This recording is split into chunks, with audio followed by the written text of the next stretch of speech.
आम्ही रात्रंदिवस 32 वर्ष रक्ताचं पाणी करून 6-7 तास बोलून 800 किलोमीटर प्रवास करून आम्ही कुटुंब चालवलं आणि कुटुंब बंद करणं बंद. कुटुंब चालवत असताना आम्ही नुसतं कुटुंबच नाही चालवलं, तर समाजाच्या देणेदारीतून आम्ही कोणत्या क्षेत्रात कमी पडलो नाही.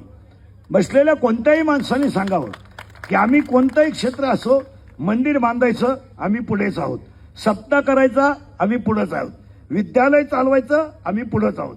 अनेक लोकांनी विद्यालय चालवली असतील, पण आतापर्यंत 1 रुपया न घेता 13 शिक्षकांना नोकरी देणारा एखादी संस्था मला महाराष्ट्रात दाखवा, ती माझ्याकडे आहे.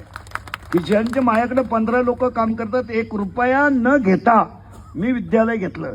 आणि आतापर्यंत विद्यालयाला 5वी ते 10वी पर्यंत चाचणीची फी सुद्धा नाही असं विद्यालय मी चालवतो. आता फक्त मी तुम्हाला एवढंच सांगेल की ते ट्रोल करा का, हा ज्याच्या त्याच्या बौद्धिक पातळीचा प्रश्न आहे. मी किती सांगितलं तरी 3 लाख रुपये जरी देऊन सोन्याची नळी आणली तर कुत्र्याचं शेपूट सरळ होत नाही, हा सिद्धांत. म्हणजे सोन्याच्या नळीत जरी घातलं तरी त्याच्यामध्ये ते होणार नाही. त्याला एक शब्द सांगतो बाबा, सांगू का शास्त्री? सांगू का? विश्वामध्ये जेवढे ग्रंथ झाले त्या ग्रंथांमध्ये श्री गणेशाय नमः, ओम श्री गणेशाय नमः, ओम नमोजी. पण सांगदेव 65 लिहिताना सांगदेव 65 मध्ये 3 गोष्टी अशा आल्यात, एक हठयोगी आहे आणि एक ज्ञानयोगी आहे. सांगदेव महाराज हठयोगी आहे आणि ज्ञानेश्वर महाराज ज्ञानयोगी आहे.